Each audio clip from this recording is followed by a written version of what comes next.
The scream cut through the morning air like a blade. It was just after dawn at Windsor Castle. The stone courtyard was still wet with dew. Birds were singing in the distant gardens. Everything seemed peaceful, normal, until that sound. Sarah Mitchell had worked for the royal household for 3 years. She was 32 years old, professional, careful. She knew the rules. Stay back from the horses. Don't make sudden movements. Respect the king's guard. Everyone who worked at the palace knew these things. But on that Tuesday morning, something went terribly wrong. The black horse stood perfectly still in the courtyard. His name was Sovereign. He was one of King Charles's personal horses, trained for ceremonial duties. 17 hands high, powerful, beautiful, and unpredictable. Sarah was carrying papers across the courtyard. She was heading to the West Wing, where Queen Camilla's office was located. It was part of her daily routine. She'd done it 100 times before. Walk across the courtyard, deliver the morning briefing, turn to her desk.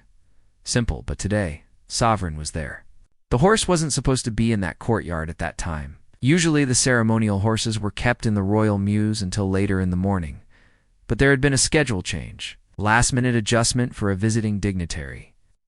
Nobody had told Sarah. She didn't see Sovereign at first. She was looking down at her phone, checking an email from her supervisor. The papers were tucked under her arm. Her heels clicked against the ancient stones. Then she looked up. The horse was 10 feet away. His dark eyes were locked on her. The guard sitting on top of him wore the traditional red uniform. His face was frozen, expressionless. That's how they were trained. Never show emotion, never break formation. Sarah froze. She knew enough to know this was wrong. She was too close. The horse's ears were back. That was a bad sign. She took a slow step backward. That's when it happened. Sovereign moved faster than she thought possible. His head snapped forward. She felt the pressure first, then the pain. Sharp, burning. His teeth had clamped down on her upper arm. The scream came out of her before she could stop it. The papers fell. White sheets scattered across the wet stones like snow. Sarah tried to pull away, but the horse held on. Not long. Maybe 2 seconds, maybe 3. But it felt like forever. When Sovereign finally released her, Sarah stumbled backward. She hit the ground hard. Her arm was bleeding through her white blouse. Red spreading across fabric, the guard didn't move. He sat there on the horse, looking straight ahead, like nothing had happened. Like Sarah wasn't on the ground bleeding. Like the other staff members weren't running toward her. Someone was shouting, calling for help, calling for security. Sarah's vision blurred. The pain was worse now, throbbing, hot. But through the chaos, through the pain, one thought kept repeating in her mind.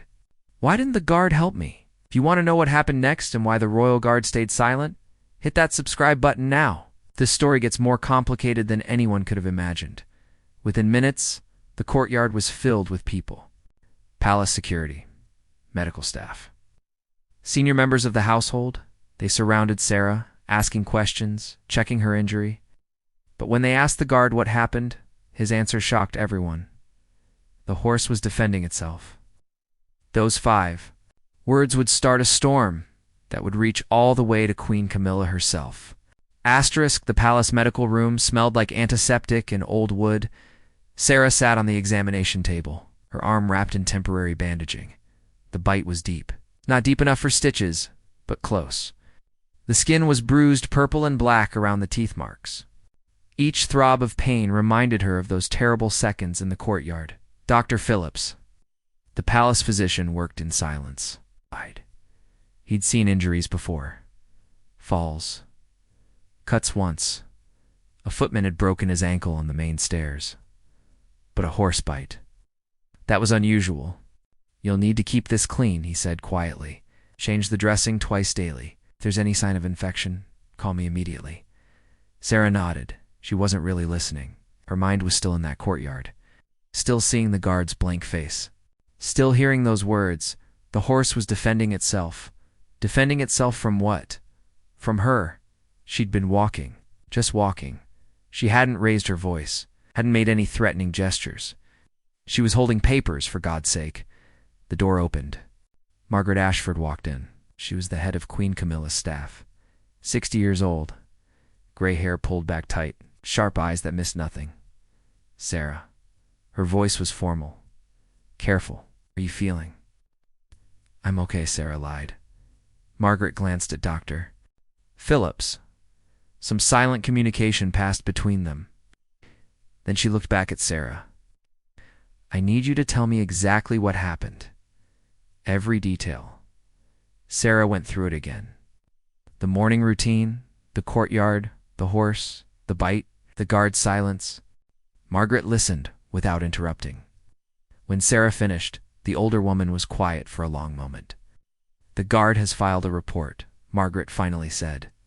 He claims you approached the horse aggressively. You raised your arm suddenly. He says Sovereign was startled and reacted defensively. Sarah's mouth fell open. That's not true. I didn't. I know. Margaret's voice was softer now. I've worked here for 30 years, Sarah. I know you. You're careful, respectful. But this is how these things work. The King's Guard are protected by protocol. Their word carries significant weight, so that's it. Sarah felt anger rising in her chest. He lies and everyone just accepts it.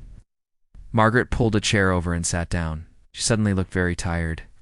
There's more to this than you know, she said. Sovereign has a history. 3 months ago, he bit a groom in the stables. 6 months before that, he kicked out during a ceremony rehearsal. Missed a staff member by inches. The master of the horse wanted him retired, but... She trailed off. But what? Sarah pressed. But King Charles is fond of him. His Sovereign was a gift from his mother, Queen Elizabeth, years ago, before she passed. The king sees him as a connection to her, so the horse stays. And incidents get managed. Sarah felt cold suddenly. Not from the medical room. From understanding. You're saying this has happened before, and nothing was done. Margaret stood up. I'm saying that working for the royal family means accepting certain realities. There are protocols, hierarchies. Sometimes fairness doesn't enter into it. She walked to the door, then paused. You'll be given the rest of the week off. Paid, of course. When you return, you'll be reassigned. You won't need to cross that courtyard anymore. What about the guard? Sarah asked. What happens to him? Margaret's expression was unreadable. Nothing happens to him. He followed protocol. He stayed mounted. He filed his report. From the palace's perspective, he did everything correctly. After Margaret left, Sarah sat alone with Dr. Phillips, finishing her bandaging. Through the window, she could hear the distant sounds of the palace waking up. Tourists gathering at the gates, guards marching in formation. Life continuing as normal. But Sarah's life had changed. She'd always loved this job. History, the prestige, the feeling of being part of something important. Now she felt something else. Something bitter. She felt disposable. That evening, Sarah went home to her small flat in London. She didn't tell her family what happened. Not yet. She needed time to think, to process. But as she changed her bandage before bed, looking at the perfect impression of horse teeth on her skin, she made a decision. This wasn't over. She didn't know exactly what she would do. But she knew one thing with absolute certainty. The palace wanted her to stay quiet, to accept her reassignment, to disappear into the background. Sarah wasn't going to do that. Asterisk, the newspaper article was small, buried on page 7. Minor incident. At Windsor Castle, staff member injured during routine duties. That's all it said. No names, no details. No mention of a horse bite or a guard's silence or Queen Elizabeth's last gift to her son. Just 20 words that made everything sound boring, forgettable. Sarah read it 3 times. She was sitting in a cafe near her flat. It was Thursday morning. Her arm still throbbed under the fresh bandage. The bruising had spread, turning her upper arm into a map of purple and yellow. Her phone buzzed. Text from her friend Claire, who worked in the palace kitchens. Are you okay? Everyone's talking about what happened. Sarah's fingers hovered over the keyboard. What could she say? That she was fine. That was a lie. The palace was covering it up. That sounded paranoid. Before she could reply, another text came through. This one from a number she didn't recognize. Miss Mitchell, My name is James Harding. I'm a journalist with The Guardian. I'd like to speak with you about the incident at Windsor. Please call me. Sarah's heart jumped. She stared at the message. How did he get her number? How did he even know her name? The palace press office had kept everything anonymous, but somehow word had gotten out. She deleted the message without responding. Then she immediately regretted it. What if this was her chance, her opportunity to tell the truth? No, she couldn't. Working for the royal family meant signing strict confidentiality agreements. Talking to the press could cost her everything. Her job, her reputation, possibly even legal action. She put her phone face down on the table and tried to focus on her coffee. That's when she saw him. The guard. He was across the street, out of uniform, jeans and a dark jacket. But Sarah recognized him immediately. The same sharp features, the same serious expression. He was standing near a bus stop, looking directly at her through the cafe window. Their eyes met. Sarah's breath caught. Was this a coincidence? London was a huge city. What were the odds? The guard didn't look away. He didn't smile. He just stood there, watching her with those cold, steady eyes. Then he turned and walked away. Sarah's hand shook as she picked up her coffee. She told herself it meant nothing. He probably lived nearby. It was just chance. Random, but she didn't believe it. That afternoon, Sarah returned to her flat to find an envelope taped to her door. No address. No stamp. Just her name, written in neat handwriting. Inside was a single piece of paper. Be careful what you say. The palace protects its own. This is your only warning. There's no signature. Sarah's apartment suddenly felt too small, too quiet. She checked the locks on her door twice, then checked them again. Was this from the guard? From palace security? From someone else entirely? She wanted to call the police. But what would she tell them? She'd received a vague note. They'd ask questions. Want details? And those details would lead back to the palace, to the incident, to everything she was trying to process. Instead, she called her older sister, Rebecca. I need to come stay with you for a few days, Sarah said, trying to keep her voice steady. What's wrong? Rebecca knew her too well. I'll explain when I get there. Can I come tonight? There was a pause. Then, of course, always. Sarah packed a bag quickly. Clothes, toiletries, her laptop.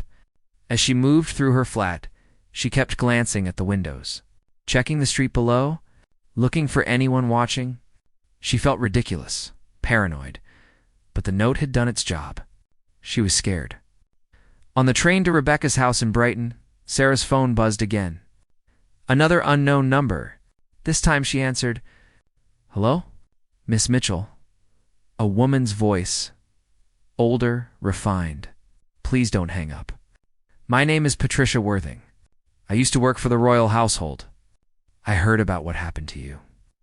Sarah's grip tightened on the phone. How did you get my number? That doesn't matter. What matters is that I know what you're going through. I know what it feels like to be silenced by the palace, to watch them protect themselves while treating staff as expendable. Why are you calling me? Because I want to help. I want to tell you my story, and I think you need to hear it. Sarah looked out the train window. The countryside was rushing past. Green fields. Gray sky. Everything looked normal, but nothing felt normal anymore. I'm listening, she said quietly. Patricia took a breath. When she spoke again, her voice was heavy with old pain. 15 years ago, I was assaulted by a member of the royal staff, a senior member. When I reported it, I was told to stay quiet, told it would be handled internally. Instead, I was the one who lost my job. I was the one who signed a non-disclosure agreement in exchange for a small settlement. I was the one who disappeared. Sarah felt sick. They paid you to stay silent? They didn't pay me. They compensated me for my discretion. That's how they phrase it. Makes it sound noble, like you're doing them a favor by letting them bury what happened to you. The train was slowing down. Sarah's stop was next. Why are you telling me this now? She asked. Patricia's answer was simple. Because I don't want you to make the same mistake I did. I don't want you to take their money and spend the rest of your life wondering if you did the right thing. Rebecca's house smelled like fresh bread and safety. Sarah stood in the kitchen, watching her sister make tea. It was something their mother used to do when they were upset as children. Boil water, steep the leaves, add milk and sugar, as if tea could fix everything. Tell me what's really going on, Rebecca said, setting a mug in front of Sarah. So Sarah told her everything. The horse, the bite, the guard's lie, Margaret's admission about Sovereign's history, the newspaper article that said nothing, the warning note, Patricia's phone call. Rebecca listened without interrupting. When Sarah finished, her sister's face was hard. You need to report this properly, not to the palace. To someone independent? Report what? Sarah asked. That a horse bit me? That someone left me a note? None of it is illegal. Intimidation is illegal. Creating a hostile work environment is illegal. But I can't prove any of it. The note wasn't signed.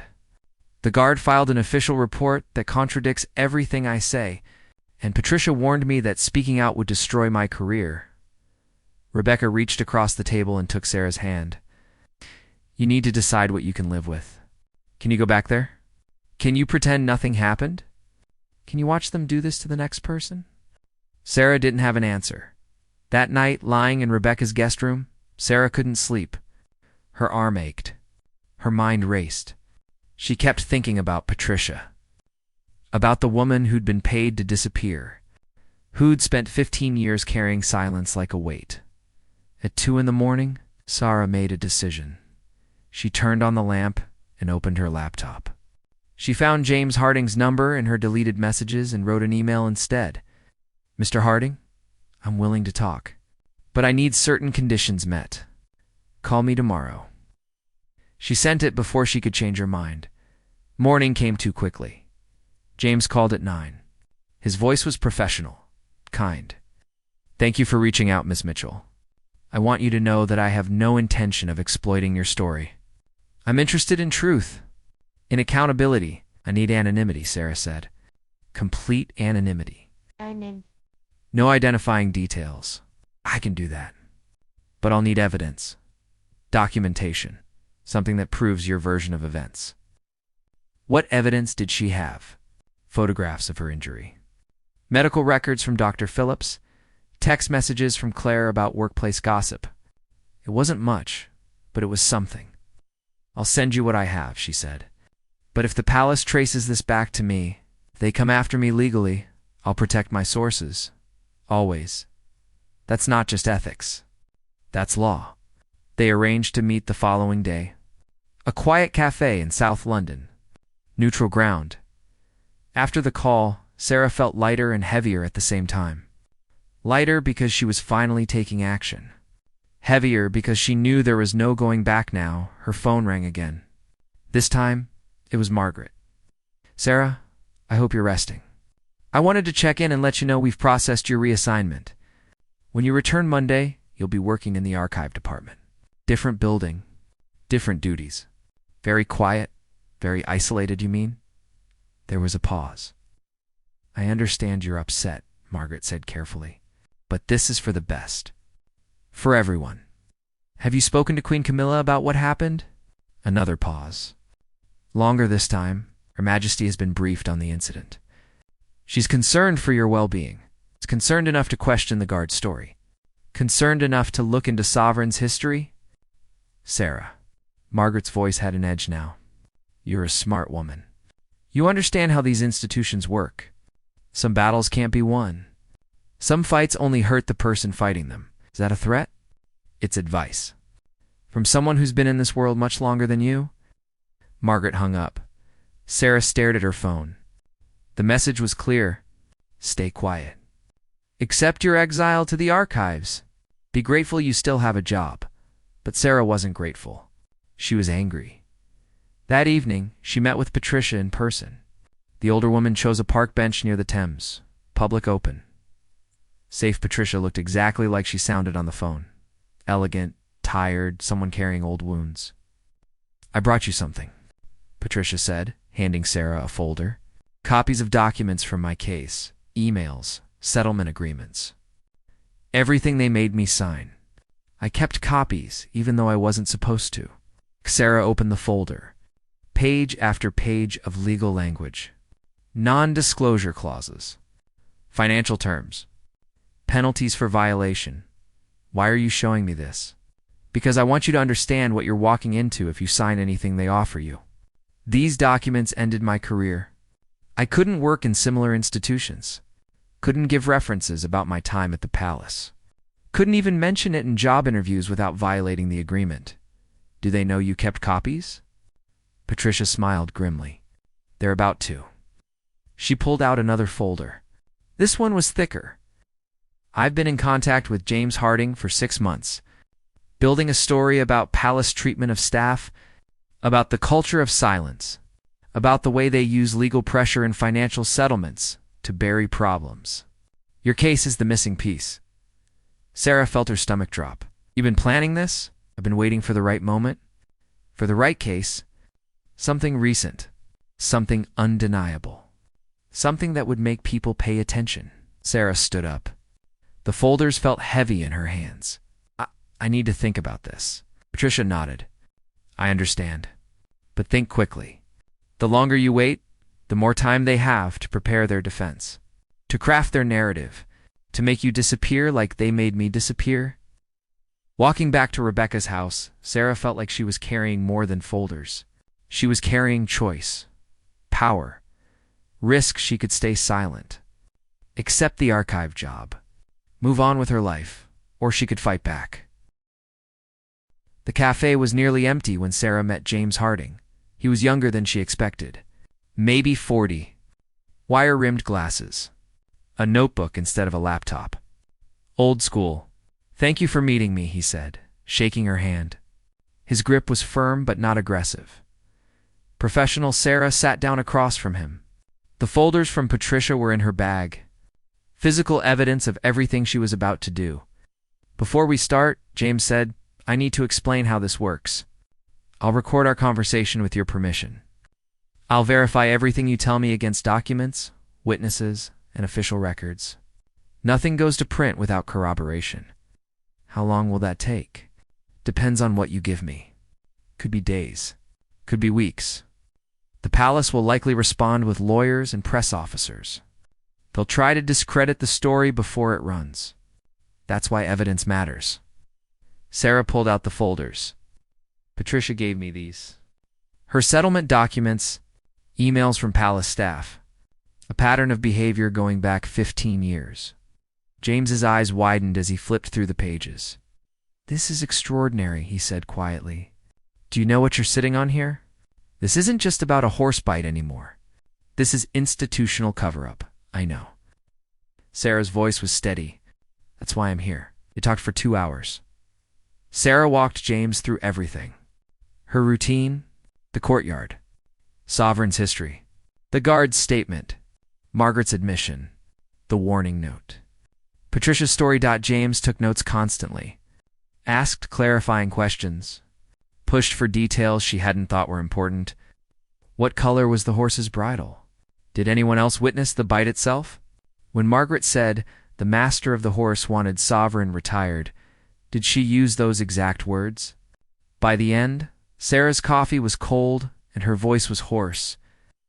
This is solid, James said, closing his notebook. But I need one more thing. I need to try to get comment from the palace. And I need to warn you when I do that. They'll know this story is coming. They'll know someone talked. And they'll start looking for who. How long do I have before that happens? I'll wait as long as I can. But once this story is ready, I have to give them right of reply. That's journalism ethics. Probably 48 hours before publication. Sarah nodded. 48 hours. 2 days to prepare for the storm. That evening, Sarah called her parents. She hadn't told them about the incident yet. Hadn't wanted to worry them. But if this story was going public, they needed to know. Her mother answered on the second ring. Sarah, we were just talking about you. How's work? Sarah took a breath. Ma'am, I need to tell you something. And I need you to just listen until I'm done, okay? The silence on the other end told her everything. Her mother knew. Somehow, she knew something was wrong. Sarah told them everything. When she finished, her father spoke first. "Do you feel safe?" "Yes, I'm at Rebecca's. I'm fine. That's not what I asked." Sarah closed her eyes. "I don't know, Dad. I feel watched, pressured, but not physically unsafe." "Come home," her mother said. "Come stay with us until this blows over." "It's not going to blow over. There's going to be a newspaper article. It's going to name the palace, the horse, probably Queen Camilla's staff. It's going to be everywhere." Her father's voice was careful. "And you're sure about this? Sure about going public?" "No," Sarah admitted. "I'm not sure about anything, but I'm tired of being afraid. I'm tired of letting them control what happened to me." "And we support you," her mother said. "Whatever you need, we're here." After the call, Sarah felt tears building. Not from sadness, from relief, from gratitude, from the terrifying freedom of being believed. 3 days later, James called. "The story runs tomorrow. Front page. I've contacted the palace press office. They issued a statement." Sarah's heart raced. "What did they say?" James read from his notes. "The royal household takes staff safety extremely seriously. The incident in question was thoroughly investigated and appropriate measures were taken. We do not comment on individual employment matters." That's it. That's their response? It's exactly what I expected. They're not denying, not confirming, just hiding behind procedure. But here's the thing, Sarah. I have 3 other former staff members who've agreed to speak. All anonymous. All with similar stories. Injuries covered up. Complaints ignored. Staff pressured into silence. You found 3 others? Once word got out that I was working on this story, people started coming forward. Your case opened a door. You gave others permission to speak. Sarah didn't know what to say. The article is called Palace of Silence, James continued. It's not just about you. It's about a culture, system, and it's going to make waves. That night, Sarah couldn't sleep. She kept thinking about the guard, about Sovereign, about Margaret and Patricia, and all the others who'd been hurt and silenced. About the morning she'd walked across that courtyard carrying papers, completely unaware her life was about to change. At midnight, her phone buzzed. A text from an unknown number. You've made a terrible mistake. Sarah stared at the message. She should have felt afraid, should have felt regret. But instead, she felt something else. Certainty. She deleted the text and turned off her phone. Tomorrow, the truth would be out there. Tomorrow, the palace would have to answer questions they'd spent years avoiding. Tomorrow, Sarah's name might be destroyed, but at least she would have told the truth. At least she would have fought back.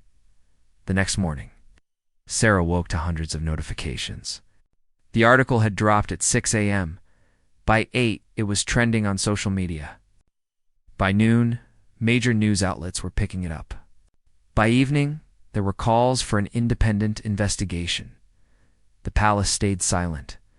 Queen Camilla made no statement. King Charles said nothing. The press office repeated their original comment word for word, but the silence spoke volumes. And in that silence, Sarah found something unexpected. She found others. Dozens of them. Former staff members sharing their own stories in comments and message boards. People who'd been injured, intimidated, silenced. The palace had counted on their fear. On their isolation, they hadn't counted on Sarah Mitchell refusing to disappear. 3 weeks after the article published, Sarah received a letter. It arrived at Rebecca's house. Official palace stationery. Heavy cream paper with the royal seal embossed at the top. Sarah's hand shook as she opened it. Dear Miss Mitchell, you are hereby notified that your employment with the royal household has been terminated, effective immediately. This decision is based on serious breaches of confidentiality agreements and conduct inconsistent with palace standards. Sarah had expected this, but seeing it in writing still hurt. She was officially fired. Labeled a troublemaker. Her career in royal service was over, but something else came with the letter. Something unexpected. A second envelope. Handwritten address. No return sender. Inside was a short note. You gave me the courage to speak. I've filed my own complaint. They can't silence all of us. A friend in the Muse. Sarah read it 3 times. Someone else was coming forward. Someone who worked with the horses. Someone who'd witnessed things. Kept quiet until now. Over the next month, 12 more staff members filed official complaints. Not anonymous comments. Not whispered stories.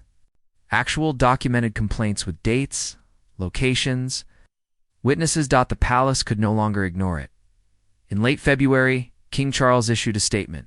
Brief, carefully worded, but significant. The well-being of palace staff is of paramount importance. I have ordered a comprehensive independent review of workplace practices and safety protocols. Change must happen, and it will. It wasn't an apology. It wasn't an admission. But it was acknowledgement. Sarah watched the press conference from Rebecca's living room.